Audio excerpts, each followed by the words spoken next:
Haha. We are live, ladies and gentlemen. Welcome back to From the Freaking Logo. I am your host, always on Tuesdays. Yep, ZZ Huncho, alongside Dubaholic, Gifted Hoops, and the returning Jalen Carter, back from his world tour, ladies and gentlemen. Talk to the people, Jalen. Talk to the people. Facts. We back to educating the people one step at a time. One step at a time. We heard. Hey, we heard some things. We definitely heard some things. I A actually, lot of great episodes. Now we in our 10th episodes. Talk to me. Hey, I wish Hayes was here. I was gonna tell them, put some respect on Mr. ESPN. Put some respect on Mr. 30K, man. Come on, man. that's crazy. Wow. That's actually crazy, bro. yo. Did he cook? Never- Did he cook? Never thought I'd hear this from Jalen. I'm not gonna lie. That's my guy, though. That's just sad, bro. Like that's really sad. That actually hurt me, bro. Ain't no way. I was about to say too, I actually definitely missed you, bro. I actually like the fact that you're here today, but never mind. I guess I'm gonna take all of that back.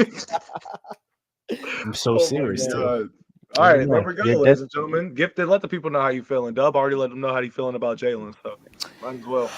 Welcome back, Jalen. Overall, feeling pretty good. We are on episode 10 of From the Logo. Appreciate y'all support and whatnot, and the base that's building up. We do our best to give you guys the best content and interact with the chat, even when things do get crazy. So, yeah, keep rocking with us. And here's to the next 10. Yeah, man. So y'all already saw about the topic on the title of the thumbnail. We're talking about the Clippers today. And their legacy is on the line. Don't get it wrong. Don't get it twisted. But we're going to get into that a little bit later. I'm going to just run down some of the topics we got for today. So, obviously, the Clippers. The Rockets is another topic that we have to talk about. Me and Gifted probably don't want to talk about it, but we don't have a choice. So, Raptors big man betting on himself is a hilarious one that I do want to dive into because I need to know y'all's takes on the NBA's hypocrisy when it comes to sports betting. Giannis's MVP odds are rising as well as another topic that we're going to get into, which is going to lead us potentially into the last topic of the show, which is Jason Tatum overhated or overrated? We'll find out later on in the show. But for starters, I guess we can break down the Houston Rockets. Dub, I figured you've done this a couple of times already, but I'm going to start off with you. So what are we feeling about the Rockets creeping up on the Warriors and basically being at their freaking necks right now? I mean, I think we talked about the last one. Jalen Green and what he's been able to do has been absurd. Yep. Unexpected. But when you have a team that has one of the best defenses in the league that not too many people are talking about, and then you actually have some consistent scoring, some consistent offense, this is more like what this team can be, right? When you have actually consistent offense that's not up and down, is not fluctuating, they're not just relying on threes, they're not just relying on Fred VanVleet jump shots. They actually have a guy in Jalen Green that's performing well for them and able to capitalize. Him as a passer hasn't been talked about this year. I think him as a passer hasn't been bad, but now he's able to convert on his looks. And this is something where this is the highest potential where the Houston Rockets can't be right now. They're living it right now, So when you have a team that's that good defensively and the offense is getting consistent, this is more so what you're going to see. So shout out to the Rockets, man. Yep. Gifted, how you feeling, brother? Rockets have been playing well. I still want to say I came to this season not expecting them to be in the playoffs or play-in, but I said that they would be in the conversation to make the play-in and potentially move up from there. I got to say, not only were they playing well before Şengün got hurt, but then when he got hurt, Green continued his play to step up. I mean, 27 a game since post All-Star break on 40% from three. This is the player which, as we said last year, as we said last episode, was not playing well the entire season. So to see him play at this level and to see Ime continue to coach up this team in the right way, this Houston team could potentially have something bubbling up. I feel like the difference between Şengün and no Şengün is with him off the floor, their defense is better, and they have a bit more space to operate now. And I think that makes them a bit more dangerous in a different type of way. Obviously Şengün is still their best player. But the Rockets have a realistic chance to actually make it into the play-in, especially with how the Warriors have been sliding as of late. So I do believe that is a real possibility for them. Ironically enough, they play each other in the next couple of days.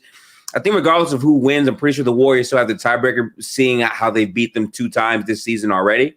But should be a fun game to watch. And this standing race all the way to the end is going to be insane. Also want to point out, Dub, last night, Suns versus Spurs. So I went on live, right? I went on live right after that to talk about how the Celtics blew a 30-point lead.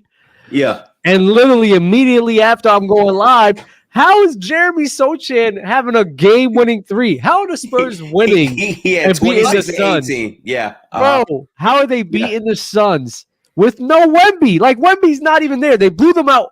They blew them out the game before.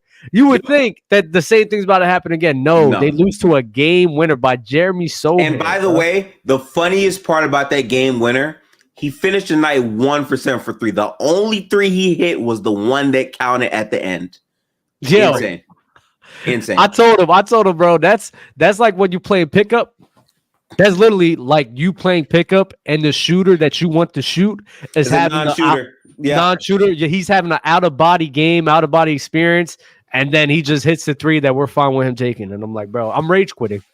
I would go home right after that. Literally. Yeah. There's nothing like being that guy that hasn't scored like at all for the game. They leave you open and it's cash.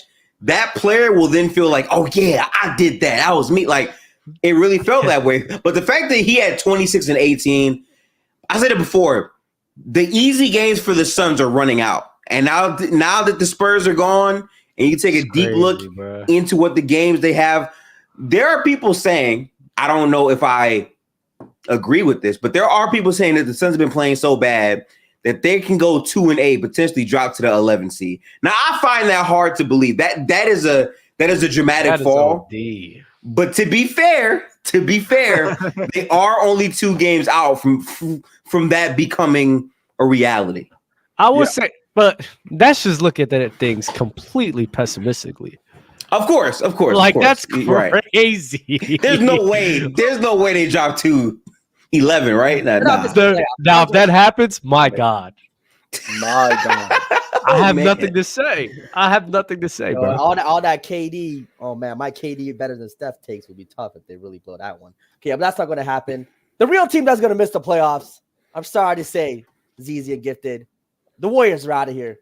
The Rockets are a team that are on a run right now. All the young guys. Jalen Green is playing like what somebody else said on this network. Shout out Mars. He's playing to the level that he's been saying he can. Jalen Green over the past month, he's been just as good as Anthony Edwards.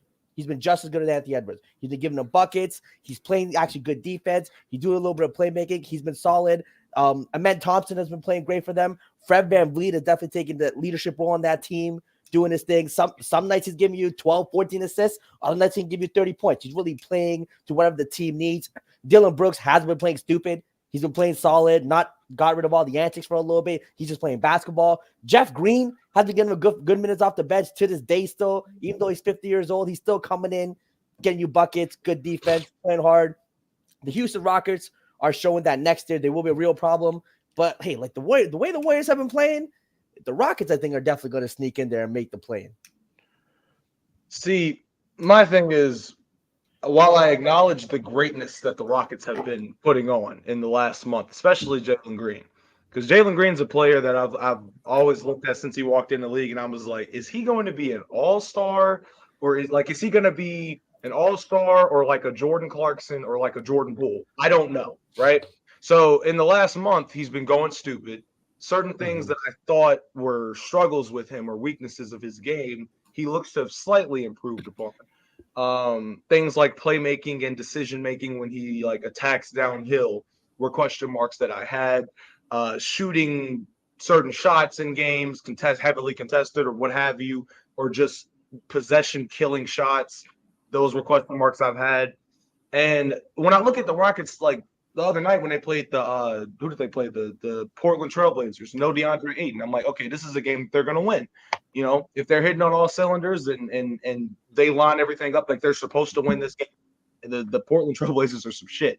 and they did what they needed to do, right? But like Gifted said, the Warriors have beat the Rockets how many times this year? Once, twice.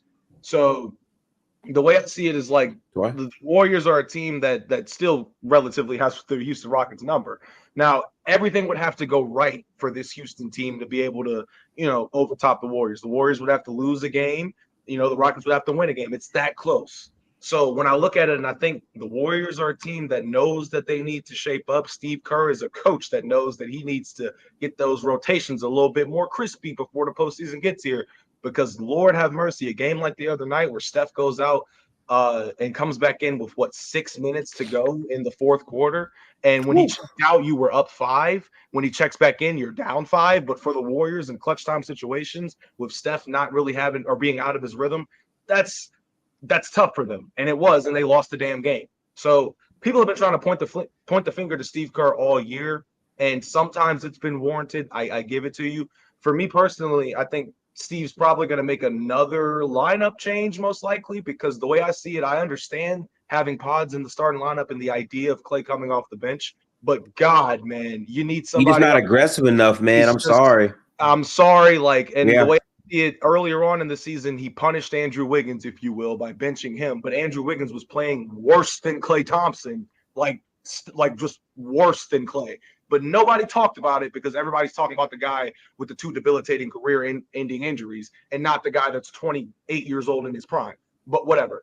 So it went under the radar. Now you have Andrew Wiggins in the starting lineup for defensive purposes, I guess. But with Pods being out there and the experiment of him being another facilitator or whatever, it's not working as well as it would if Klay Thompson was out there. And Pods is young, granted. I'm not bashing the kid. He's bound to make some mistakes. Trace Jackson Davis isn't perfect, but the Warriors need to figure out all of the things that they absolutely need and act upon them accordingly. Like rebounding. Draymond at the 5, small ball lineup. It's worked in the past. Shit's kind of mid this year, not gonna lie. It works some nights, it works up. It's all about when you put the. And it's also not smart to be playing Draymond at the 5 for the whole year, considering that he's still undersized and physically it takes more out of him. I mean, even right now he's playing through some back stuff, so he's not all the way himself. I just want to quickly read this comment. Anton, the sad part is the Warriors don't even have their pick, so that can't even be like a real reason. The decision making from Steve Kerr this season for the Warriors has been very, very, very drastically bad in many different spots. But that's why the Rockets, to me, are very interesting, because the one thing I haven't heard people say is Golden State is underrated in terms of their post-up defense, because they say they're a small team, this and that. But whenever they have matched up with the Rockets, they know exactly how to guard Şengün. But now that he's off the floor, defensively, they are going to be a better team. The pace is going to be a lot faster as well, and that's going to be a more nip and tuck battle. So the type of team they are now compared to the team that they've already beat twice will be different, especially with how inconsistent Golden State is on a night-to-night basis. So they have a shot. I'm not saying they don't. I still would pick them to be able to beat them in the next upcoming matchup, but it's really about how you close out the season. And my God, every time they're about to go on a run, some decision, something happens where they lose, and it's a loss, and it's a win, and it's a loss. I can't really tell you how good or bad this Golden State team is going to be down the stretch, because they're super inconsistent. They'll beat the people you don't expect them to beat. How do you lose to a Spurs team with no Wemby? Right. No Wemby and Vassell playing with no Steph Curry. But then you beat that same Spurs team with no Steph Curry that had Wemby and had Vassell. It just doesn't really make much sense. I don't get it. Same thing with how do you lose by 52 to the Boston Celtics and everybody's clowning you. The very next game, you 34-piece bombed the Bucks. Yeah, I don't understand. And it's like Trace Jackson Davis turns into a damn all defensive first team player on Giannis, and it's just there's too many inconsistencies with this team. So it's hard to really judge it. With the Rockets, it's like I acknowledge what they have and what they've done in the absence of Alperen has been amazing to me. Watching the way that Jalen Green has stepped up to the plate for them, so it could be a great Cinderella run to the. Well, last night, you know. We want to talk about last night, What are you talking about? Went back to his shot chucking ways. You know how we was talking about tour dates. Oh, And I didn't really like it. Yeah. I'm not gonna lie. This was a late September tour date right here, man. 9 for 26 is insane. So it was crazy, that they were still able to win because of that. It goes to show you how bad the Portland Trailblazers are. True. But me personally, bro, Mhm. this Golden State Warriors crew, bro, I'm not gonna lie. I'm good off of them. I don't care about them. I've been waiting for this downfall for years now. Well, I'm so surprised, really. Wow. A decade. They're about to go. They're about to go on this road trip. You feel me? They're about to face Miami. They're going to travel to Orlando, then travel to Charlotte. Then listen, and we all know how they are on the road. I'm good off them. They can miss the playoffs. Good riddance. Good on the road, you mean? Yeah, they're good on the road. You better watch. They're actually good on the road. Because watch them beat y'all. It's Steph not Curry- moving me. They're Curry not good on the road this year. They're mid. They're better on the road than they are at home. At home. Bro, they're barely over 500 on the road, bro. Are they 500? Yeah. I'm just saying. We can say barely. We can say barely. I'm not hearing it. I'm not hearing it, bro. I'm not hearing it. Talk to 'em. I'm not hearing it, bro. They're about to go negative. They're going to lose all their road trips, man. Oh my Oh, God. wow. The hate is real. The hate is real. Nah, but in all seriousness, bro, honestly, I don't. The Golden State Warriors crew, even if they do make the play, I highly doubt they're making the playoffs. That offense is trash. Our offense is just trash because this is even, I'm not going to lie, I had to take that saying that this crew is probably, that 2021 was probably better than this crew. Nah, bro. This offense is terrible. This offense is god awful, bro. I don't know. I still can't say this when I watched that team visibly with no Steph Curry be the worst offense, damn near of all time, but for sure of that season. I still think that the main difference is Steph's older than he was in that season, but we'll see. They're not a consistent basketball team, so that's fair enough. We spent a lot of time on the Warriors here. Yeah, so we're not gonna spend no more. Can I say something? Oh, Lord. Sure. Because this motherfucking Chill Town be getting me tight. Oh no! Shout out Chill Town. This man literally gonna tell the world, since we're on the topic of the Warriors, Okay. this man gonna tell the world that Buck Williams is gonna give Draymond the work. Man. Are y'all kidding me? Exactly. Who? Nobody even knows who Buck Williams is, number one. But if y'all need, he's 80s. If you do need to know and need a quick refresher, was 80s and then kind of transition to the 90s. But Okay. really had his most success in the 80s. And we're gonna talk about Buck Williams. Y'all know how y'all call Giannis running dunk man? Yeah. That's him. That's literally who Buck Williams is. He's just an athletic, in the pace transition player. I see. Very athletic, but no freaking bag. Barely had a mid range. They barely had post moves. There ain't no way you want to say and tell me with a straight face that Draymond Green, who has gone against the likes of AD, Jokic, Embiid, Giannis, some of the most dominant and crazy offensive talents we've seen from that position, is going to struggle with Buck Williams, bro. Are you kidding me? Mo, I'm gonna let Chill have it. I've never seen him play. Here's my thing with Chill in that video, because I watched it and I was like, Chill, do you know who Draymond Green is? And on top of that, you're thinking, because the logic behind Draymond not being able to play in the 90s is the dumbest thing to me. Do you know how many players in the 90s, big men, where their only role on the team was enforcer, not go get a rebound, play defense, score, just go out there and get fouls? There was so many people. Rick Mahorn is a guy that comes to mind first. This guy's role for the Detroit Pistons was literally enforcer, and that's it. He may have gotten a few boards from time to time, but he wasn't getting more boards than Dennis Rodman or guarding the best player on the other team like Dennis Rodman. Those were his roles. And Dennis Rodman was a very limited offensive player. So you mean to tell me that Draymond Green who I guess you could say has a better offensive bag than both those players I just named, who would struggle in the 90s? What are we doing? Like Dub just said, Buck Williams. We're Buck throwing Williams, names out bro. there, and I'm like, Not gonna lie to you, I got an issue with Dub, man. Wait, Come on, on I got an issue with Dub, man. the record, though, how many people have seen more than 10 games of Buck Williams up here? Chilltown. Exactly. So I mean, so if he says that, I'm just not going to debate about I've it. 'cause I seen don't it. know. I've seen haven't seen enough. nothing I'm not gonna like lie. Okay. I've seen enough, Jalen. I'm not gonna lie. Even then, bro. Like if he watched over 10, it's probably at 15. Like I don't think he watched. Like if we're gonna be honest, this right here is my problem with Dub. Because how can you in one breath say we done with the 90s, but then you want to entertain a 90s conversation? I don't understand. no, because the old heads are lying.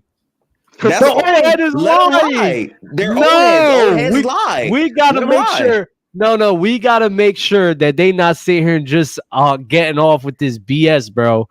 Like, come on, bro. Buck Williams, bro. There's some games even online, and I went because I remember watching them. There was some postseasons I was watching against them, like the Bullets and the Knicks series in like the early 80s. I was just caught watching for some reason. And in my head, I'm like, no way he's talking about that fucking run and dunk, man. I was like, no way. And then I started watching some more. As soon as he said it, I'm like, yeah, this man don't know what the hell he's talking about. I'm so serious. I'm so serious. Yeah, I'm not with that logic. I mean, if you're gonna be an old head and you're gonna tell me how so and so could play in today's game, but you won't even entertain a player like a Draymond Green playing in the 90s with those big men, that's great. And I remember him. I really do remember him from the Portland Trailblazers because he was on that crew that was making it to the finals and everything. You feel me? Like he was on the Trailblazers crew. He was with Clyde and everything. So like I vividly remember watching him on those crews, and I'm just sitting here like, I'm like, ain't no way he's talking about that same Buck Williams, bro. I can't believe it. I couldn't believe it. All right, let's get away from Buck Williams. Appreciate that. Let's transition into betting on yourself, ladies and gentlemen. Literally. Toronto Raptors, Jalen's team. He has a criminal on it. Jontay Porter. You know who that is, Jalen? Be honest.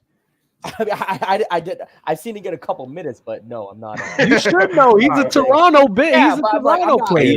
Again, he's because of our situation. Look, the reason I know that our centers have been He's not watching that shit. He's not watching that goddamn shit. We all know Jalen's not watching that goddamn shit, man. That boy flustered, man. Hell yeah. Hold on. For the record, I've been in Europe for like 10 days, so the time is like at 1 a.m. the game. ESPN? No, we don't watch NBA League Pass watch back? No, we don't watch basketball. YouTube? Hey, Gifted, we working on a couple other things over there. You know what I'm saying? We don't got time for no basketball. Come on now. I feel that. Go ahead. Do you, King? When I looked at it, I was like, wait, the Raptors have been the worst rebounding team. I'll be like, Diddy, do you, daddy? Oh my, stop, bro. My bad. No Diddy, bro. My bad. No Diddy. I did not go to no Diddy. Be careful. They trademarked that shit now. Yeah. They did? Yeah, they did. Yes.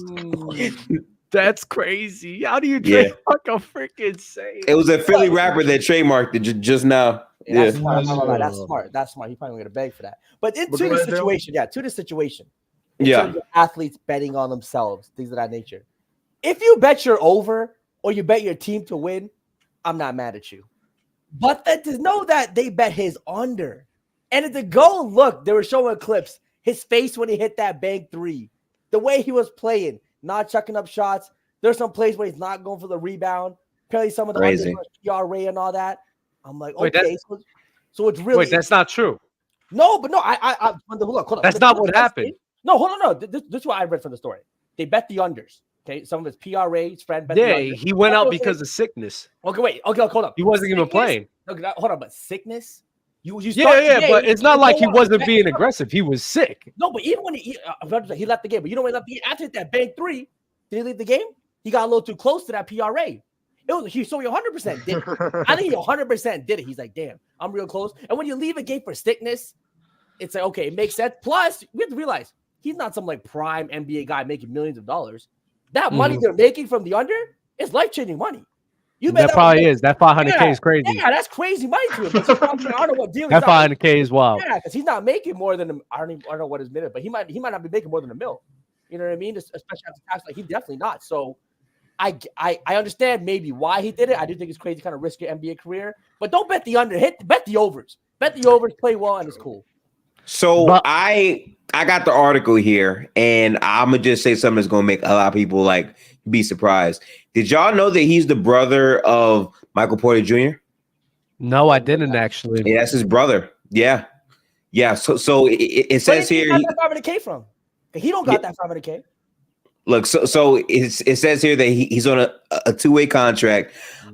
Repeatedly, DraftKings said that the best prop bet was the number one moneymaker was betting on prop on his over-unders, normally the under. And he was making, that hit a whole lot. Now, what I read in the tweet is that there was a Discord and he had like a premium level set to where you could actually interact with them and bring up things you might want him to do. Like it was a whole scheme and system around this, which is insane. So that's the thing. Oh, so damn, they really into. So he really did it. He did it. He did that shit, bro.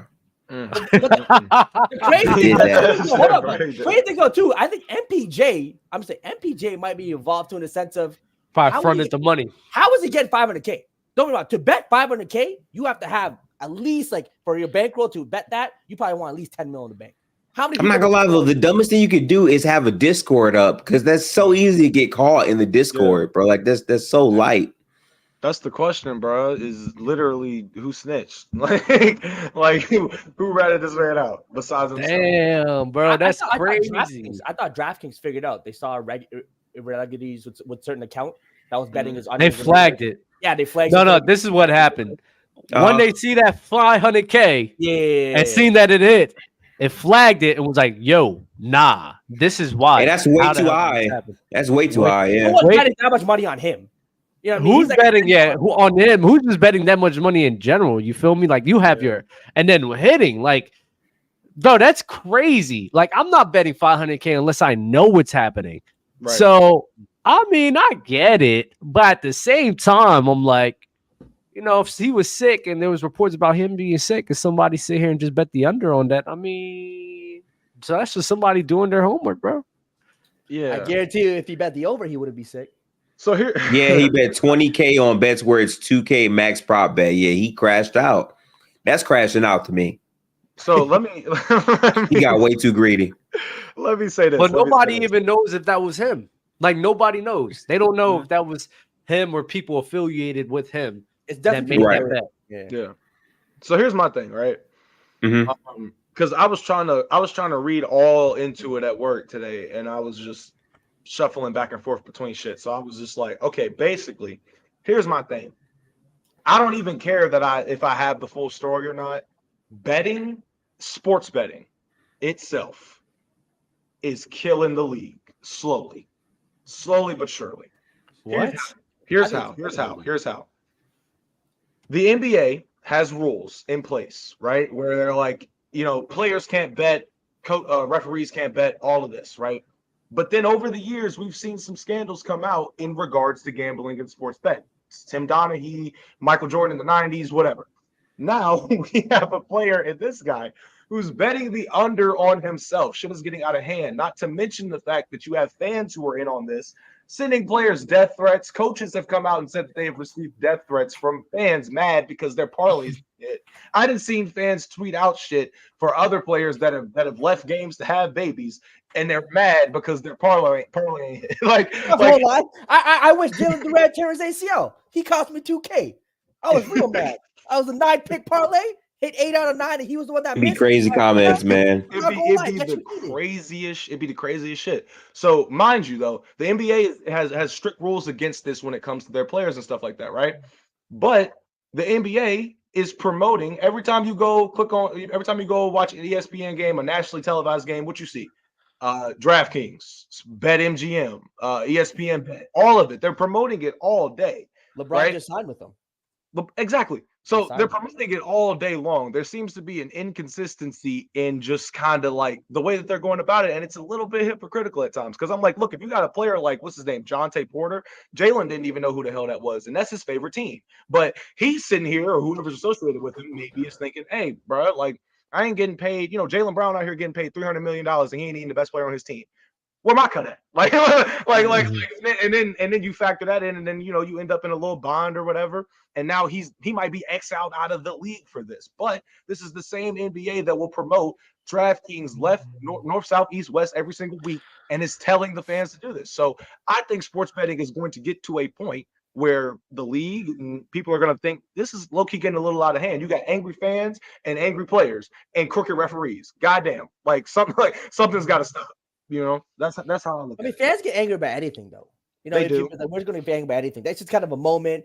We're mad, but then after that, you get over it, and on to tomorrow we bet again. I think betting grows the game. I think there's plenty. I think sports betting brings people to the sport. There's people who just sports bet would never watch the NBA if they didn't, but because they do, they'll watch the NBA. So I just but if they're watching it, like that ain't good enough for me. Because if you're watching the NBA just to bet on games, then you're literally treating the players like you don't even know who he is. You just look at him like he's a damn animal. Like go get me my money. Like, no, you're not even a fan of the game. You're a fan of making money off of putting. Because this thing about sports betting that's crazy. What gets fans mad and upset, and I understand it. I've bet a couple of times in my life, but the thing that gets fans the most upset is when you got a 5-pick parlay and you're looking at it and you're like, okay, this shit look good. One thing goes wrong, two things go wrong, and then now you're sitting here saying, okay, well, like Dub said, how would you put that much money down unless you know that shit's gonna hit? There are times where fans put down shit and they're thinking, I know for a fact this is good. And then when a player, if you bet Chris Paul to hit 2 threes and he hits 1, and then he doesn't shoot another 3 for the rest of the game, then the angry DMs come into play because it's like, damn, nigga, this shit feels targeted. But no, that's gonna happen regardless. So if a fan is looking at literally the NBA as nothing more than, oh, I'm about to put my money in on this guy, Victor Wembanyama. How tall is he? Yeah, let me. Like, no, they're not appreciating the game for the game itself. They're appreciating it for money purposes. Hey, ZZ, guess what? Today's game against OKC and the Pelicans, I probably wouldn't watch. But because I got my parlay made right here, baby, we're gonna watch that game. Hit the Zion over, hit the CJ McCollum over, hit the Luka Doncic over 10.5 assists. I just want to point out here that like Jalen, as an NBA analyst and insider, is saying he would not watch basketball if he wasn't having money on the games. Crazy. Hang on. I'm just pointing that out because then when I parlay that, ironically, with you not knowing who Jontay Porter is, despite the fact that you're a Raptors fan, it's just like, there's a couple things adding up, that's all. There's only so many games on the market. I probably would have definitely watched the Dallas-Sacramento game. We only watch it so many games in the night, but I'm going to particularly watch the OKC New Orleans game tonight because the lines are actually really interesting. Brandon Ingram is out. You know what I mean? So some of those lines I feel like a little more profitable than usual. So I'm going to watch that game. Okay, fair point. All right. I don't think that gambling's ruining anything, though. If anything, gambling is just bringing in more viewership because people are definitely more involved. If you want to talk about how, people being treated and everything, I think that's a whole entire different conversation. But if we're talking about like especially the forward progression of the game, I'm not gonna lie, bro. Gambling's doing everything to uplift the viewership. I'm not gonna lie. It's crazy to me how in the 90s, what was it, 94, MJ gets pressed about gambling, and here we are 30 years later, and the NBA itself, hey, here's a brand new place to place your sports bet. It's just interesting to me. It's interesting how the world works sometimes. I do want to say this because you mentioned the Tim Donaghy thing. And this is the conspiracy theorist in me. I'm not gonna hold you. Well, this is why I don't care about wins and losses, bro. Y'all don't think this shit's fixed, bro? Y'all don't think they try to push? Y'all don't think that they try to push whoever they want to push? Like, are you kidding me, bro? Andre Iguodala said it himself, bro. He said, bro, there's some games where we got to play and we have to beat the refs and the team that we're playing, bro. Like all of it. I'm not gonna lie, they do everything they possibly can to push whoever that they feel like pushing, bro. Like, let's be real. We know how evil this world is. We know how evil people have done things this year in particular. I mean, the truth is coming out about multitudes and multitudes of people. We've seen what's happened with soccer. You really think that basketball or even football or hockey, like all of these sports, are just absolved of any type of negativity like that? the fuck out of here, bro. I got an example that I could point to. Now, I'm not saying this game's rigged, but it looks away when you're at a game 5, the Heat are on the road versus the Milwaukee Bucks, and throughout that quarter, everyone is getting a foul. Bam's getting a foul. Jimmy's getting a foul. Like that entire game 5 last year in the playoffs, I'm literally seeing the Heat just get foul to foul. Guys are going down mid-game, getting hurt, injured. They're just playing through. And I'm just seeing like, damn, so many free throws from Milwaukee. Like almost as if they want the series to get extended. I'm not saying it's rigged. I'm not saying that. But if you watch that game like I did, the amount of foul calls against Miami was crazy. Now, it didn't matter because they still won and Butler forced OT, so it's cool. But looking back, it's like, man, that was kind of peculiar. Yeah. I mean, you don't understand. It's a business. Like, at the end of the day, the NBA is a business. They have priorities within their business. We saw in the famous Sacramento LA series, the draft that Patrick Ewing was drafted, how that went to the Knicks. Are there certain instances that showcase, the league has a bias towards a certain outcome? 100%. I think that's definitely a thing. Now, in terms of it fully being fixed, where they say no matter what, are you going to stop this team from winning? I think those are kind of two different things. But I think there's plenty of evidence to suggest essentially every sport that the league just have vested interest in certain outcomes. But I mean, if you really think that the league as a total is just fully fixed, no matter what, what's the point of even having legacy conversations? Greatest of all time conversations, everything's fixed. Mm-hmm. Yeah, I agree. That's why, to me, we just look at people in their game and just judge it off of that. The whole judging these guys off of wins and losses, when we know for a fact, bro, the NBA and business in general, what do you put yourself in their perspectives, bro? Look at me in my fucking face. I'm sorry. Look at me in my face. No, look at me in my face, bro. Y'all gonna tell me with a straight face, if you know that there's a cash cow, you're not gonna sit here and push that individual as much as you possibly can.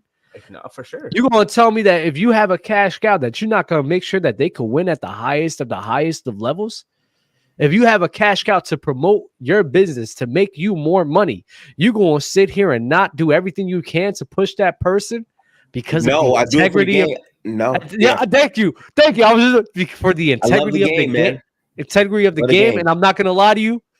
9 out of 10 of y'all are gonna be lying if you say no. I promise you. Look, I'll tell you straight. If I was, David Stern during that time, if I was the commissioner of the league, my job as a commissioner, my job isn't to protect the integrity of the league, make basketball great. It's to make money for the owners.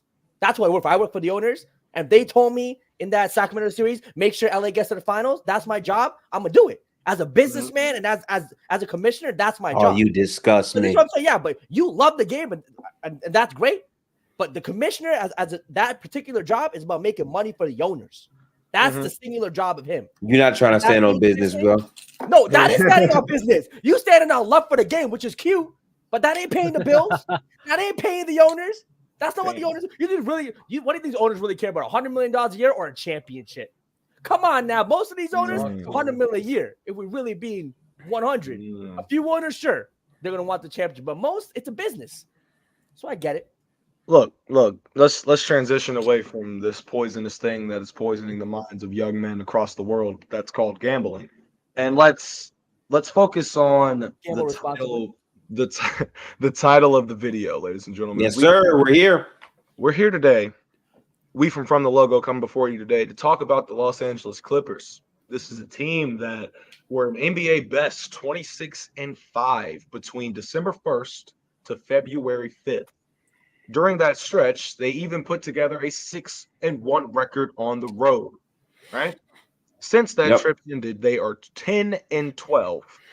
James Harden, I saw a stat earlier today. When he is on the floor, they are, I believe, a 122.5 or something defensive rating. Dead last since the All-Star break. That's dead last when James Harden is on the floor.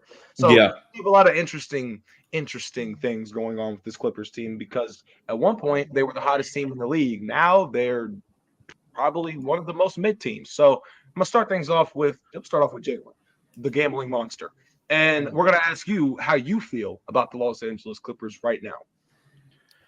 So I think the Los Angeles Clippers are, will make the playoffs. I think they're just too talented not to. Right. I still believe Kawhi Leonard in a given series can be the best player in that series. Two-way, his offensive game, the mid-range is still clutch. I just think they're kind of going through a downturn. Like you mentioned, their record was 21-5, over the course of 26 games. And now they're just kind of on the other end of the spectrum. And you go through these things when you have such a long season. So I just think the Clippers are, just going through that stretch. I do think also at this time of season, do some of the better teams understand, okay, maybe, they realize they're going to make the playoffs for sure. If we lose a couple of games, not too mad at it. You know what I mean? It's not going to affect their positioning too much. I think every matchup is essentially a tough one. So they don't have a particular team that they want to face or avoid. I think they're cool playing with anyone within the Western Conference. So I'm just not too worried about the Clippers. I just think they're still too talented with Paul George, Kawhi Leonard, James Harden, all them boys doing their thing. So I wouldn't hold this kind of recent struggle too hard on them. They're still they're 44-26, right? Something along those lines. Something like that. Yeah, something like that. So I think they'll be fine. I think they'll probably still get to 50 wins. I think the Clippers are just kind of coasting maybe throughout the next to the end of the regular season. Gifted? Strong disagree. And I say this because I've been watching the Clippers for a lot of the season after they got James Harden. And more importantly, I told y'all this shit 3 to 4 episodes ago. I literally said the Pelicans can beat the Clippers in a series because the Clippers have not looked good post All-Star break. If you look at the matchup, athletically, they match up better with them. When you put Dyson Daniels on James Harden, the shot quality for the Clippers as a team goes down. And more importantly, they don't have bigs that can play more than 30 minutes in a playoff series. Not Zubac, not Daniel Tice, especially not PJ Tucker, who's a fake shooter. I've been concerned about this Clippers team for quite some time. And the fact that they're sliding now as much as they are, to me, should be very, very, very, very, very concerning. Like LL win, LL win, win, LL. They're losing a lot more games to teams that they shouldn't be losing to, i.e. a Philadelphia crew without Joel Embiid. They're having some very questionable losses that's there in place. For instance, even in the Minnesota game, no Karl-Anthony Towns, they got dominated towards the end and they were up like nearly 20 points in the same game. I think there's definitely a cause for concern. And more importantly, we can speak to how good they are by record, sure. But if you're looking at the standings, guess who just passed them and took the 4 seed away from them?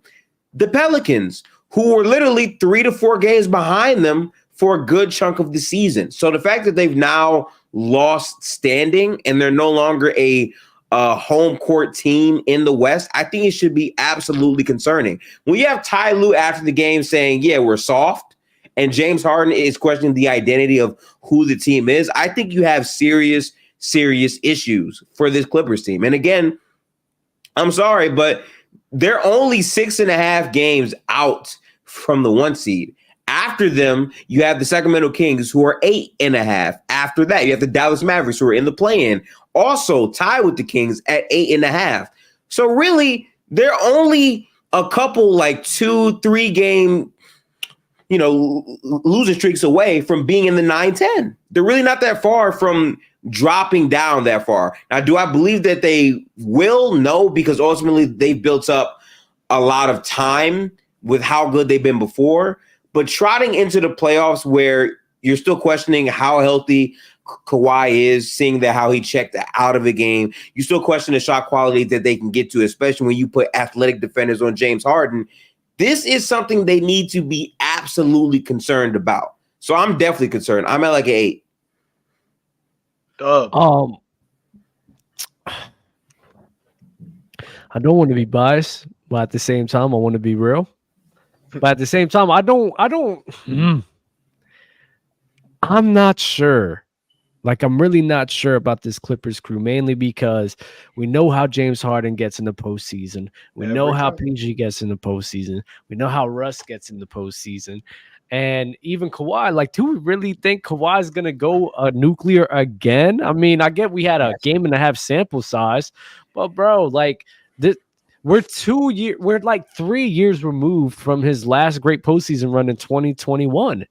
Like, are we really going to sit here and put faith and stock into this team that injury is something that all of those players has gone through?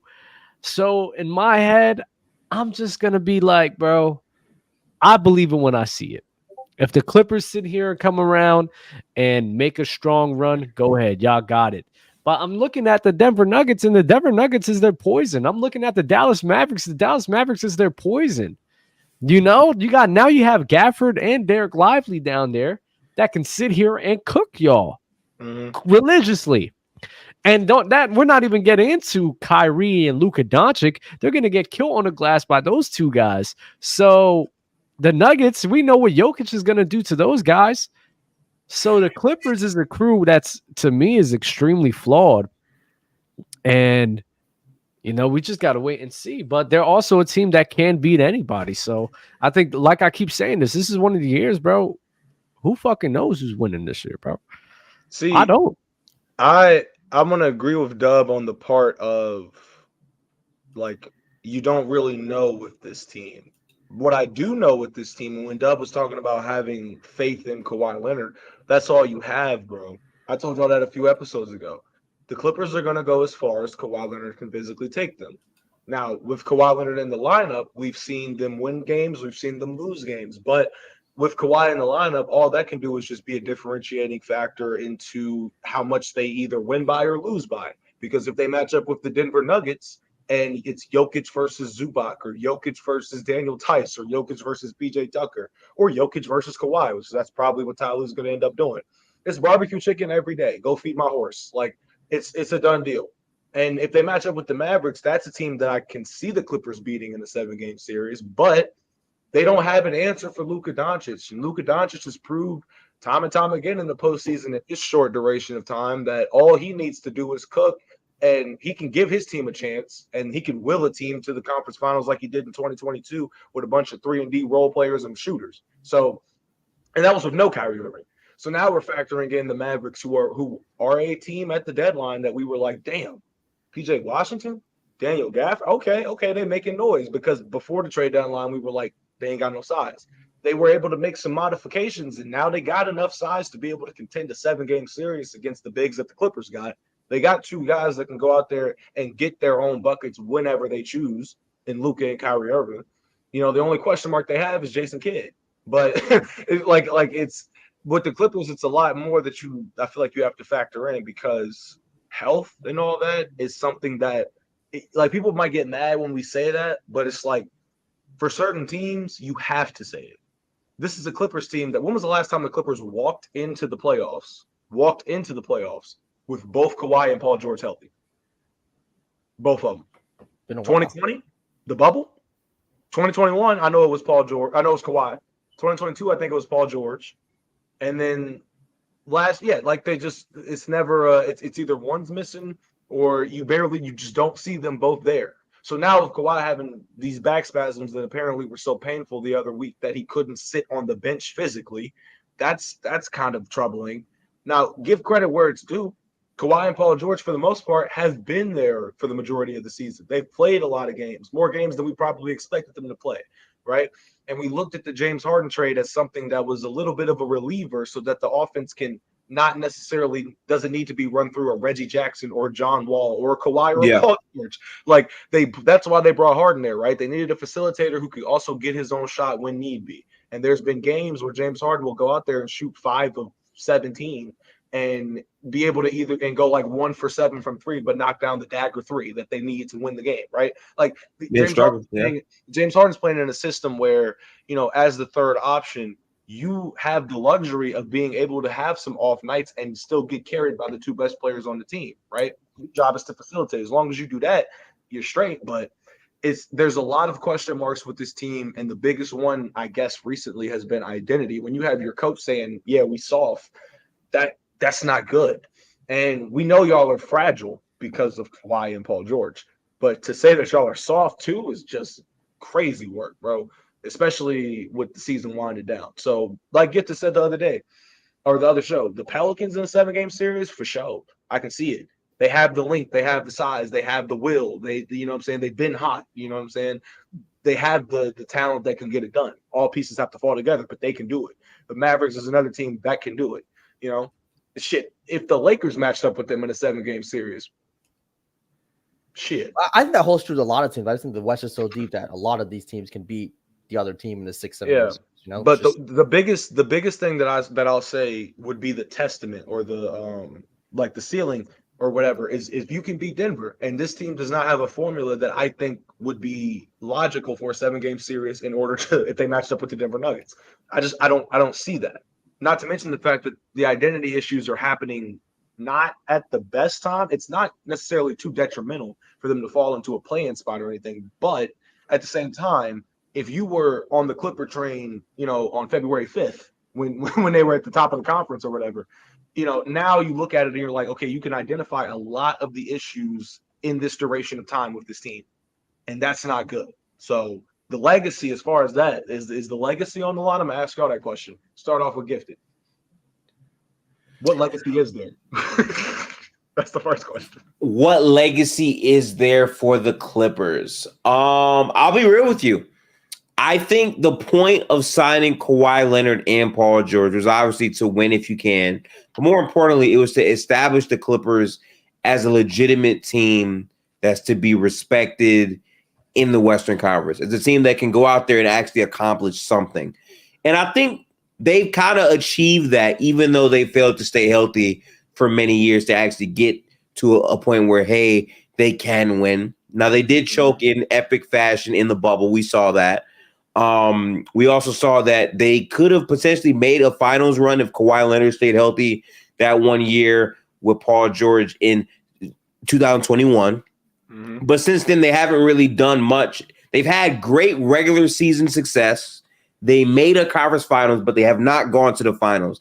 I think that's the last hurdle that they're trying to get over, you know, in pursuit of trying to win a title.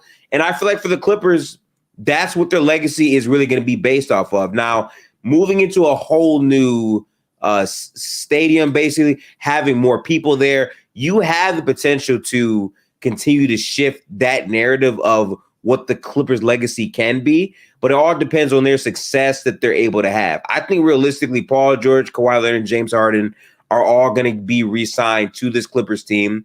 They might not ever win, but they will be a competitive team that has the chance to. And at least from that perspective, they're building up their name to at least be in those talks.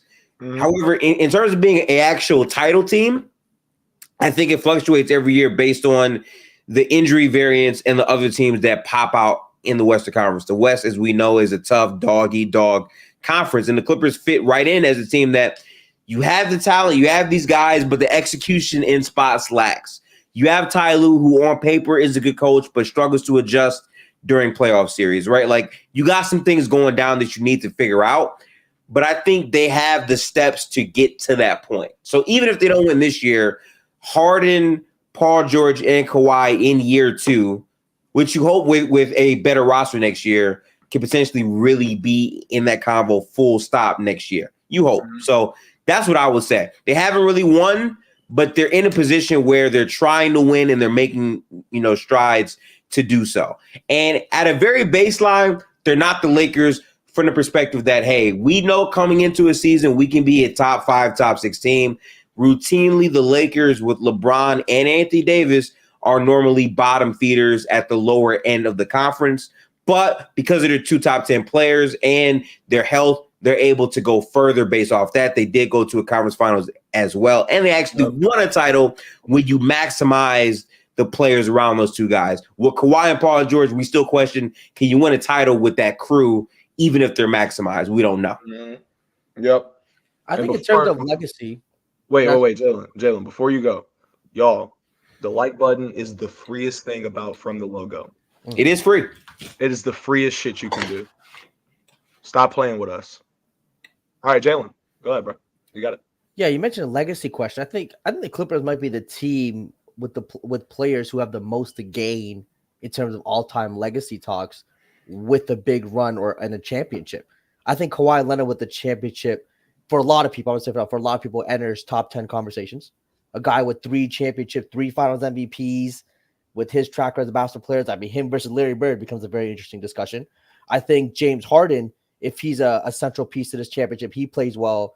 Him versus Dwayne Wade becomes a discussion for a lot of people. It won't. And right, I'm saying a lot of people, that's a discussion. He has that MVP. He wins that ring. What he's done individually, statistically, that's a conversation for a lot of people. Russell Westbrook, you give him a championship ring, even as a sixth man, I think he might enter those maybe top 5 point guard all time. If he's not already in there, he probably firmly cements himself in that conversation, if not for sure within that top 5 all time. And then Paul George, a guy who I think everyone kind of sees as incredibly skilled, great player. He had the championship to himself. I think locked for the Hall of Fame, though I think he already is, but definitely locked himself into the Hall of Fame. He might enter kind of the top maybe 35 type of those conversations. So I think a lot of these guys with another ring just enter whole new conversations and really just elevate their legacies as players and all-time greats. Mm-hmm. I get behind it. Dub. He's trying to figure out where the legacy is, or he's muted. Dub muted. It's funny. He's a little muted right now. Oh yeah, no. Y'all got me now. That's the thing, bro.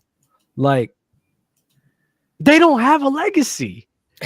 Like, why are we talking about the Clippers when they have no legacy whatsoever? Their legacy is injury. That's really who they are. Their legacy is Kawhi being hurt. Their legacy is PG being hurt. Their legacy is PG folding in the playoffs. Their legacy is blowing 3-1 leads. Their legacy is always underperforming. That's what the Clippers' legacy is. If anything, they're living up to expectations.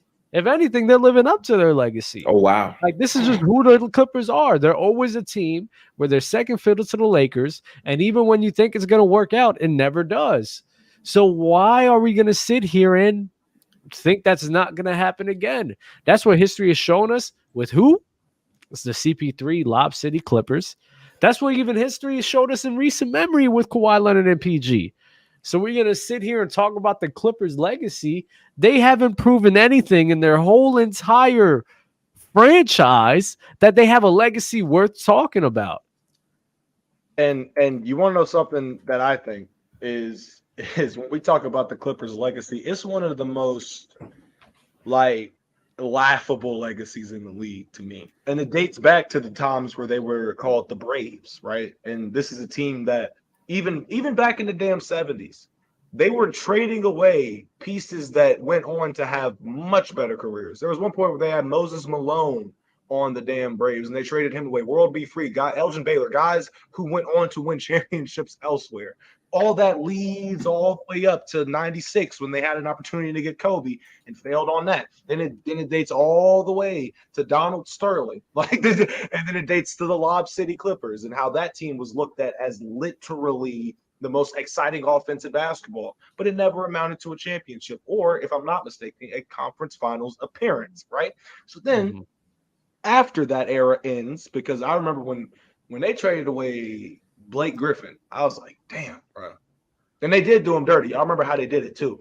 When BG came back to the damn arena, he didn't even want to shake Steve Ballmer's hand. And Steve Ballmer went up there and Blake just went to the locker room, right? So if any legacy that the Clippers have as an organization, it's always mishandling talent and letting it walk. And then that talent, Blake Griffin, in his first year when he got traded to the Pistons, bro, literally, I don't give a damn what the Pistons record was. Blake Griffin should have been in MVP talks. I don't give a damn. Bro went out there and shocked me as a fan. I was like, I didn't even know Blake had this in his bag. This man was out there doing everything in his power to lead the Detroit Pistons, bro. The Detroit Pistons. So I said all that to say, the Clippers' legacy is one that they have ruined every single generation or decade, or however you want to put it, dating back to the 70s and 80s. Yeah. Like, so now we get to a point where we hit post Blake Griffin era, Kawhi and PG era, right? First playoff appearance that we see, with the healthy Kawhi and Paul George, ended up them being bounced out of the postseason and blowing a 3-1 lead, and Kawhi Leonard putting up 8 points in a game 7 that nobody talks about for some reason. But it was a failure. It was a choke job. Then as the years have went on, all it is Kawhi is here for the postseason. Yay. Where's Paul George? Or Paul's here for the postseason. Yay. Where's Kawhi Leonard? Right. And now they're in scramble mode this year because they're trying to win it all. right? Or at least make it all the way through a postseason run and get to a conference finals or something. So they say, James Harden looks disgruntled. He wants to play for LA. Bring him over here. Harden gets over here. We assist them and all that shit. And they win a couple games. And now they're back in mediocrity. And now the whole legacy part, I don't think it's a legacy for the Clippers as much as it is for James Harden. Because like Jalen said, it's great when you can add a ring to the legacies of the top 4 players on this team, right? Like, Kawhi would move up in some rankings. Yeah, Paul George would be a lock for Hall of Fame. Yeah, James Harden, they might entertain him being better than Dwayne Wade. Yeah, Russell Westbrook, they might entertain him. This might finally be the thing that separates Russ and Chris Paul and people's top 5 point guards all time, whatever. But if they lose, and it is because of health reasons, right? That's something that we've already foreshadowed, like virtually fans have already predicted that, right? Like if they do flop, it's going to be because of injuries. That's something that we are already kind of having in our head, right? It's not going to surprise us, right?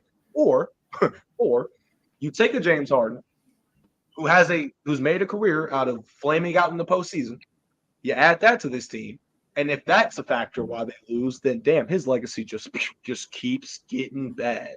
Kawhi Leonard is a guy who a lot of people will say, is one of the most underrated players of all time, because what we saw from peak Kawhi in 2019 and what we almost saw from Kawhi in 2021, like those are the things that play out in people's heads. But if he were to get hurt again, it would just like shit. Steve Kerr's take about him retiring might start aging like fine wine. I mean, if you're Duke, you're just gonna say he's the most overrated player, which I really don't understand how it's that either. Yeah, I kind of feel like there's a happy medium to find with Kawhi. Yeah, he gets hurt a lot because he has a degenerative knee, but when he's out there on the court playing, for the most part, he's a pretty good basketball player. I think this season he's been pretty good, outside of his rough start. And that's the type of player he is. I think last year in the playoffs, in those first 2 games, he was by far the best player on the floor that had Booker, KD, all those guys there. Then he got hurt and he missed pretty much the rest of the playoffs. I also don't think that if the Clippers win a title, right, I don't think that like dramatically boosts Kawhi's legacy, because what hurts him is just games played in the regular season and, more importantly, regular season accolades. That's what hurts him more than anything. Like, I don't even know where people would roughly rank him. I think he would say better than Bird. Be better than Larry Bird in a lot of people's eyes, I think. No, they wouldn't say that. No, especially the championship. I don't know. No one would say that. Nobody would say that. I'm not gonna lie. We understand NBA discourse. Yeah, we understand NBA discourse. Championships to a lot of people are the holy grail. Some of the end all. 3 finals MVPs. How many people have won 3 finals? Yeah, MVPs? but to be over Dirk, you have to first be over Kevin Durant. And would you have him over Kevin Durant? And again, I mean, look, we can talk about it, but I probably would have. I'm saying 3 finals MVPs and 3 championships. A lot of how many players in NBA history have done that? LeBron, look. Here's Jordan, the thing. I hear that, but like again, is he even near where KD is right now all time? Is my question to you. Yeah, I mean, I think Kawhi Leonard, I probably have him top. Yeah, he definitely top 30, top 25. Don't you have Kevin Durant over Steph all time? I do. I have Kevin Durant over Steph all time. Yeah. Okay. People, I'm not gonna lie. Yeah. I'm not. Kawhi Leonard. Yeah. Because you got to think about it from a fan's perspective. Gifted, I know what you're getting at, because we wouldn't say that he was better than Larry Bird if he won a championship, but other people would look at it and be like, "Oh, wait, so." He basically did what LeBron did, right? Because he won a championship with Cleveland and Miami and LA, and then Kawhi won a championship with the Spurs and the Raptors and the Clippers. The discourse will start to happen. It doesn't mean that it'll be logical or they'll end up having, good takes about it. But the way I see it, Larry Bird is a player that was not only the leader of his team, won multiple MVPs, finals MVPs, went to the finals throughout an entire span of a decade, pretty much the whole damn decade. So this is a guy that when Larry was 32 when his back problem started, and then he started to slow down. But the season before Larry got hurt the first time and really his career kind of started deteriorating, he was averaging 28 a game, top 5 in MVP voting, I think number 3. So like Larry's game was going to eventually get to a point if he didn't work on his mama's yard that day. Larry Bird could have probably added a little bit more to his plate because that back injury wouldn't be there. Not now, the difference between, or the similarity between Larry and Kawhi is Larry, the reason that he kind of dwindled down in his career was because of an injury. The same logic would be applied to Kawhi Leonard, right? But it's a situation where you have to factor in the fact that Larry had been that guy since college. Larry had been that guy since his rookie of the year season, right? Kawhi was kind of molded a little bit by the Spurs. And then, I wouldn't say by luck, but, he ends up on the Raptors and they have a really good squad around him. The team in front of him in the finals loses two of their best players. It's like people are going to really dive deep. I think people already think Kawhi peaked higher than Larry. Dub, Todd, who's a better hooper, Dub? Who's a better hooper? Oh, Lord. Kawhi I mean, that's fine, but that's not the convo we have right now, though. Well, that's the convo I feel that like if people you're focusing on where Kawhi Leonard is, like, I understand you saying that they might try to get him to that point. I'm just saying for people to have dumb overreactionary takes, okay, you have to at least be in the range to do so. No one would say Kawhi is top 15 right now.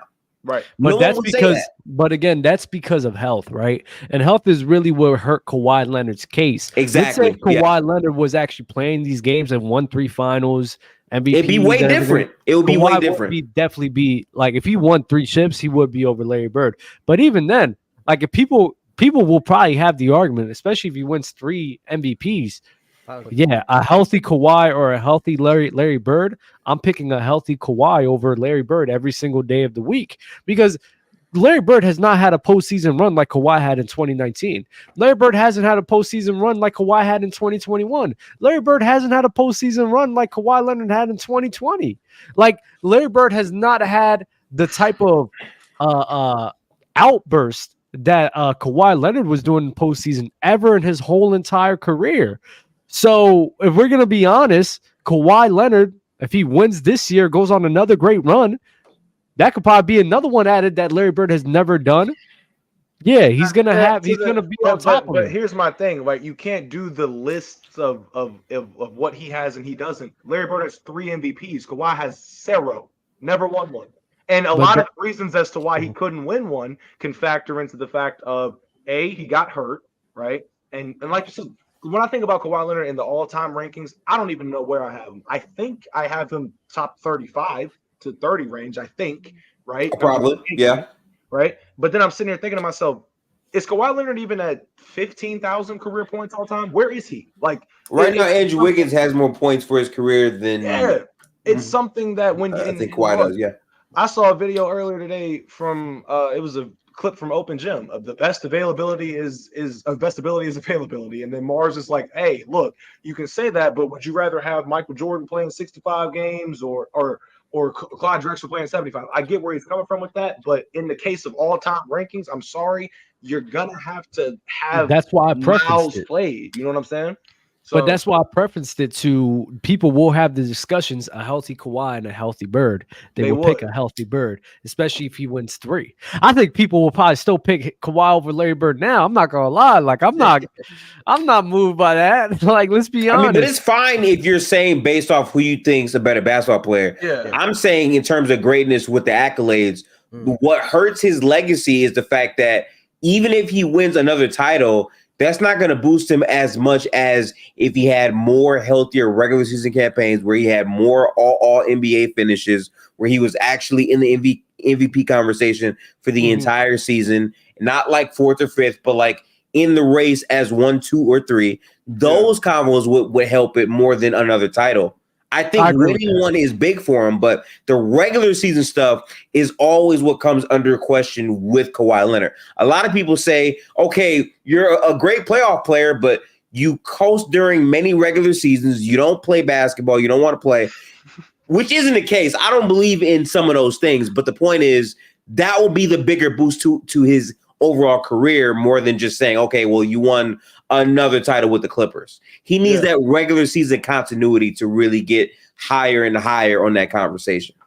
Yeah. So, but anyway, let's one more thing, real quick. I just want to say in terms of we talked about like the legacy of the Clippers as a team.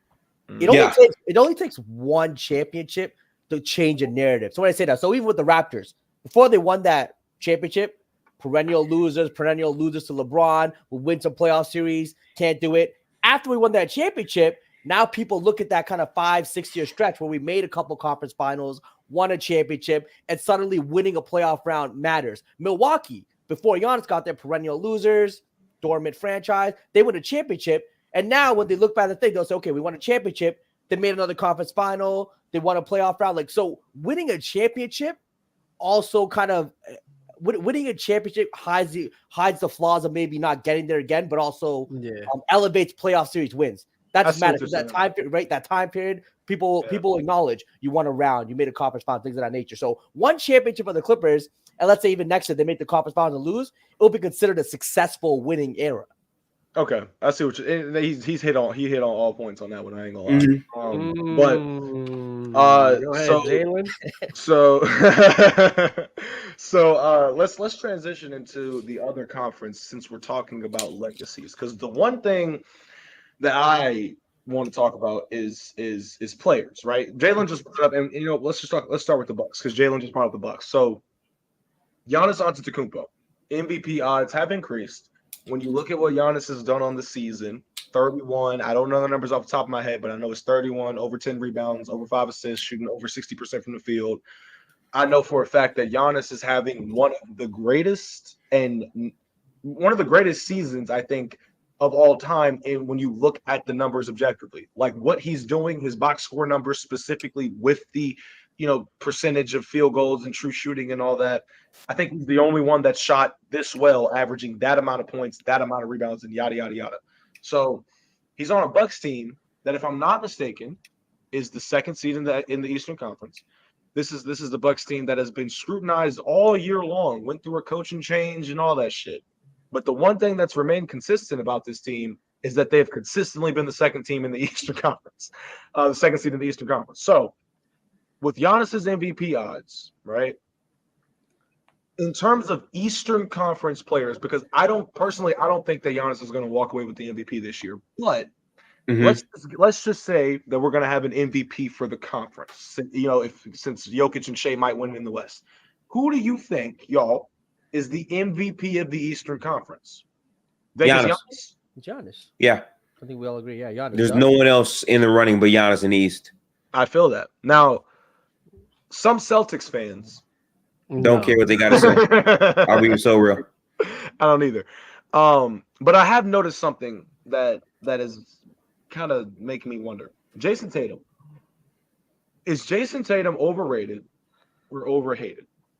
I just want to throw that question out there right now. I just need it. Jason Tatum is playing in an era where we have Luka, Jokic, and Giannis playing at crazy all-time levels.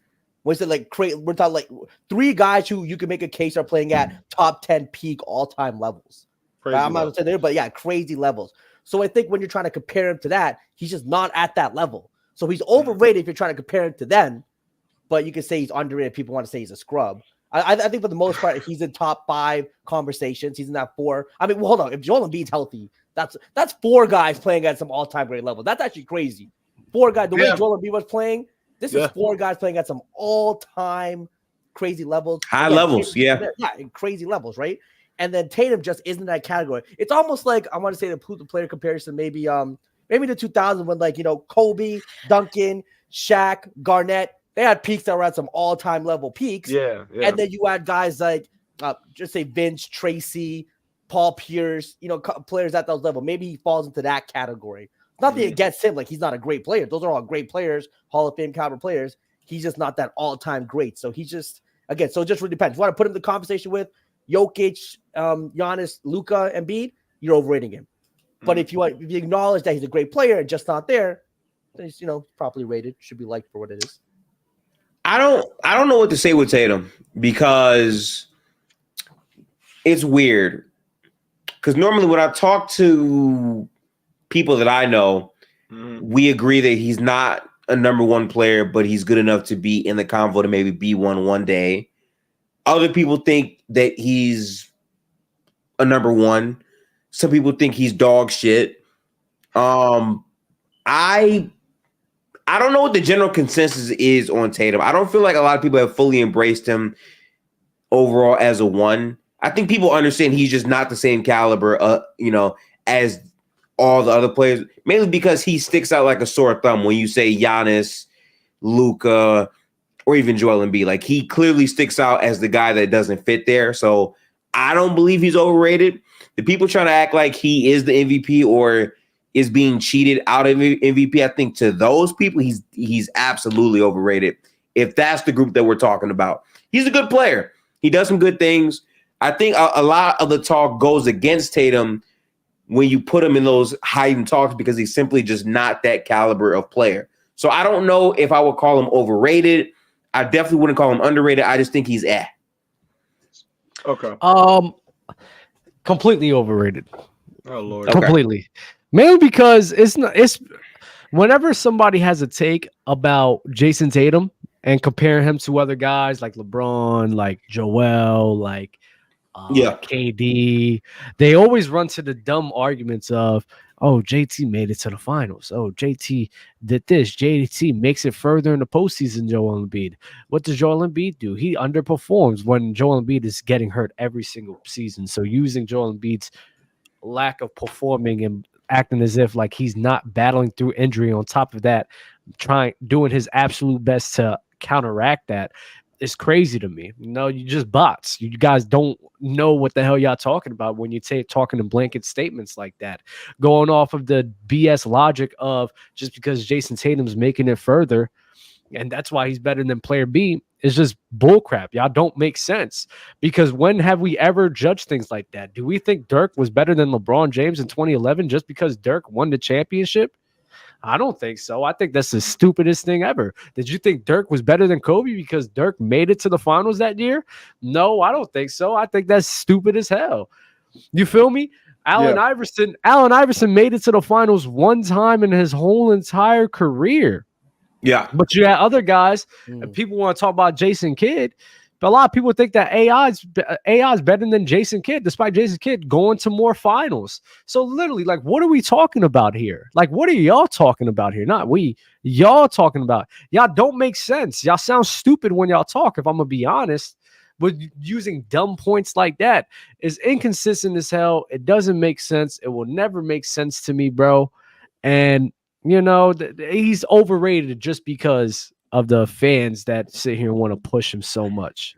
I will say he gets the spoiled rich kid hate in the sense of like he never had to. People have the assumption that he never had to grind it out the mud. He was put in a great situation from the start, and they just been building ever since. He's never always made the playoffs. Yeah.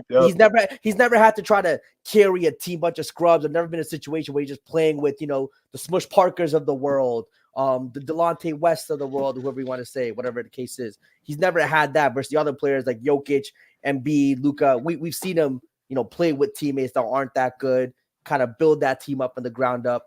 While with Tatum, he's just always been a blessed situation. So that hate is real, though. I mean, every year he gets better as a player. So it's like, again, I want to give him credit in those spots. But for people that aren't acknowledging that there's many players better than Tatum, like people tried to fight me when 2 months in the season I said Shea was the better player. And then now it's like, yeah, Shea's the better player. And that's just, he's a good player for sure. I just feel like there's things that he does that aren't great. I will still say that I personally believe that he's the definition of a jack of all trades player where I can pass a little bit, I can rebound, I can shoot, I can, score, but there's not one thing that he does that's at a super elite level. Maybe the defense, but even then, with the elite of the elite defensively, I still doesn't think that he hangs with those players either. I just think he's a very balanced player that can do everything, but doesn't do one thing extremely well consistently. Yeah, that's the thing with Tatum to me. That's exactly what I was about to say. Literally, Jason Tatum is a player where, to me, I think that I think he's more overhated than he is overrated, and I'm gonna tell you why. I'm gonna read off his last 5 game stats, right? 37, 26, 31, 30, 26. If I told you that those numbers were SGAs, everybody would be like, yeah, bro's a dog. Not to mention because then we could point to the last 40 games before that and still say 31, 31, 31, 31, 31. Yeah, but you can look at a Jason Tatum, like you said, he's gotten better every single year that he's walked in, that he's stepped into the league, right? And he was a player that got blessed with a situation where he walks onto the team, and then immediately the following year they land Kyrie Irving, right? And so, and then after that, we saw how that played out with Kyrie Irving going down in the Eastern Conference Finals in his first playoff experience. Him and Jalen Brown were doing their thing, 18 and a half a game type shit. And we looked at it and we said, we see promise in this kid's game. To me, I look at it and I'm like, when I think about his trajectory as a player, because what he's Yeah. 6 years old. Yeah. LeBron didn't win his first chip when he was 26. Michael Jordan, Kobe. Oh no, Kobe did. But Michael Jordan, LeBron, two focal points I want to. You know, he's still a very young player, so it's like I give him grace there. But that's why I don't feel rushed to say that he's Jokic level. He's right. Like I feel like he has time to grow into that. And by the way, Duke, I'm sorry, you really dislike Kawhi Leonard a lot, and it's like I don't even know where you're bringing up Kawhi in this convo for. Kawhi's a good player. I don't think anyone overrates him either. Maybe some people do, but I think what Kawhi has shown you is when it matters in the playoffs, he can rise to the level of being a top 5 player. Yeah. Last year in the playoff run, undoubtedly in those first 2 games, Kawhi was the best player on the floor. And yes, he was playing defense. And yes, he was passing for his teammates. And yes, he was making ridiculous contested shots. He was doing all those things, but it was only for 2 games. The health stuff kind of dings him from being like fully consensus top 5 lock. But when he plays, he's pretty good at basketball. I really don't see what's so hard to, say about that. I don't know why he has to be overrated if we say that he can play at a top 5 thing. We've seen him do it. So I don't think that's a huge thing. But with Tatum, I mean, I'm kind of with Dub just because the people that like Tatum go all the way overboard. Like those are the people saying, I think Tatum is better than Luka. Why is he better than Luka? Because he plays both sides of the basketball. That shit is mad overrated. Yeah. Bro, it's insane, bro. People literally told me that JT's better than Embiid because Embiid doesn't play well in the postseason. Yeah, they were saying that. Yeah. I will say if Boston wins the championship this year, if Boston wins the championship, all of the discourse about Jason Tatum changes. Not if he plays the same exact way. No. Here's the thing. I'm not gonna say that. He'd have to average like 28, 6 and 6, whatever he's going to average. If he averages 27 a game in the postseason and they win it up, because you have to factor in the fact that Jason, for as much as people will say that Luka Doncic has to carry more and Joel Embiid has to carry more, that is very, very true, right?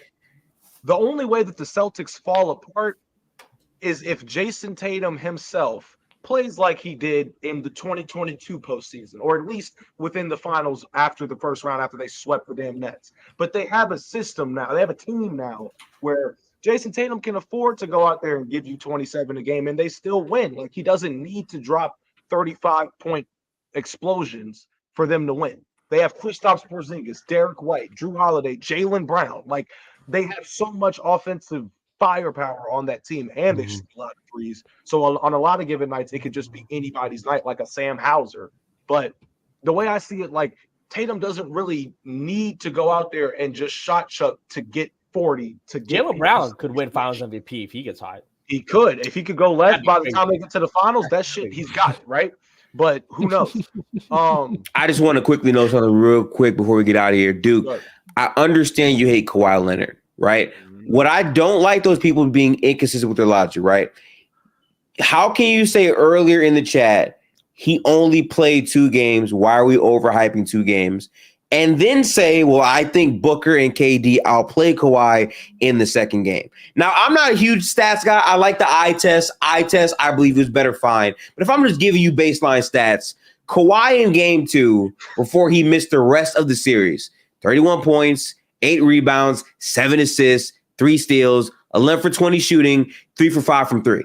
I think he performed pretty well with good defense, by the way. And they just narrowly lost game 2. I don't know why we have to make up these lies about Kawhi Leonard just because you think other people might talk crazy about him. Again, I don't think he's overrated or underrated either. It's just the games played threshold makes it tough to rate where he, is as a player, because almost every year something happens with Kawhi. But when he's in that conversation, when he's been to the playoffs, he has performed for the most part over the past 4 years. This is a guy. Is that right or wrong, fellas? This is a guy, mind you. It's right. This is a guy in Kawhi that we like. I don't know what we're overrating about him. In 2021, he played 11 games. So if you want that sample size in comparison to the 2 last year, fine. 30 points a game, 57% from the field, 39% from 3, and what was it, 88% from the free throw line? Like, those numbers are insane. 57% from the field, averaging 30 is wild. So I think it's a safe. And I've had this I've had this argument with other people on other shows that I've been on. Kawhi Leonard, healthy Kawhi, is one of those players that you don't want to see in the postseason. It's that simple. Because I've seen Kawhi in multiple instances, not just 2019, 2021 as well. When he's healthy for a full stretch, I've seen him completely be able to take over a freaking series, like unstoppable. Serious. Get to his spots. Shut up. Get to his spots. Free throw, all that, dunking on niggas. Like, bro, I don't get it because Duke is bringing up brainwash, and it's like, bro, he got hurt versus the Jazz. Like, okay, I understand that. I would understand his point if I was saying, oh yeah, when healthy, he's better than Jokic and Giannis and all these other guys. Like, I'm not saying that. I'm saying when he's healthy, he can rise to a level comparable to those players. Yes. Right? Like, I don't think that's insane to say. I still think Jokic is the best player in basketball. I don't see where the reach is by saying Kawhi Leonard can perform at a top 5 level in the playoffs. Where is that a lie? Yeah. I mean, if you said it about Anthony Davis, I'd be like, shut the hell up. But it's oh, wow. Sorry. Sorry, I just had to hate. But anyway, we're winding down to the end of this episode, boys. Yeah. And this has been a phenomenal episode. What are we, 10 episodes in now? Yes, sir. Big 10. What does that mean? Yep. What does that mean, boys? Clips? Is that clips? Is that what I'm hearing? Yeah. Clips on the way. Clips on the way, ladies and gentlemen. You're gonna see us more and more being posted. Hey, David, I'm still waiting on my merch too. If you can send me that merch, get that address right. Y'all better get y'all merch. That's all I'm saying. That's a little further. I don't know. Do I got to pay a tax when you send over the merch? We are not the same, Jalen. Canadians getting no love. That is not the same merch, Gifted. In spirit. But yeah, let's y'all go ahead and sign off. Get y'all's goodbyes. Yeah, make sure to tap into the show. Again, we're live on Tuesdays and Thursdays at 6 o'clock on the dot, 6 p.m. Eastern Standard Time. We're also live on Sundays at 1 to basically recap the week and whatnot. Also, make sure to tap in all of our social medias. I'm Gifted. You can follow me on YouTube at Gifted Hoops and everywhere else, pretty much at Gifted Hoops _ My links are in the description. I'm chilling, bro. We'll see y'all next week. Next time. Next week. Dub ain't gonna be back for a week. Jalen? Probably. I think I'm on my Kevin Garnett might be top 10 all time. I'm on that wave right now. The more I look at it, I think Kevin Garnett really has a case to be top 10 all time if you really kind of look at his abilities as a basketball player. And another thing, I guess is a question you guys threw in the chat. I have Shaq third all time. I feel like for consistency purposes, I have to put Wilt in the top 5 too then. I don't think you can have Shaq that high and not have Wilt because they're both Jalen. They're both just physically bigger than their opponents, right? Dominant. It's a crazy way to end the show, I must say. No. I love it. This is our clip right here. Jalen, give us your top 10 all time right now. I'm working. No, my God. I'm working on it. I'm trying to figure out the right criteria, consistency. Don't set that man up like that, man. It's a lot. Okay, give me your top 3. Give me your top 3. Oh, top 3 right? Oh, that's LeBron, Jordan, Shaq. That's my top. Okay, you know what? I'm not even that mad at it. I understand the Shaq argument. Yeah, I'll love behind Shaq. I get it. I do think it's not mine, but I get it. I have said this before though, especially if you're one of those people that do rank relative to era and everything. I don't understand how Wilt's not in your top 5, especially when you're ranking relative. Yeah, he should be a lock for that. It's easily. Like not even joking. There's not been a player. Way too much longevity. Who? Yeah. Wilt? Yeah, Wilt. In terms of like all of the records, I thought his peak was just incredible. Nah, his peak. You've never had a guy who was a top 2 scorer, top 2 defender, the best rebounder in the game. I didn't even bring up peak. Yeah. Not to mention the fact that every time that he matched up with Bill Russell, it didn't matter who won or lost. He busted Bill's ass every single time. Every time. He may have lost everyone's ass. But he was just busting everyone's ass. No Diddy. Even the white girls, no Diddy. No Diddy. Somebody's grandma got busted down. But we finna end the show off. This was a great. Grandmas need love too. Grandma's a great way to end the show, ladies and gentlemen. We will tap back in with you on Thursday at 6 p.m. hosted by Jalen Carter. Okay, right there. All right, y'all. Y'all be safe. Peace. Peace. No Diddy. No Diddy.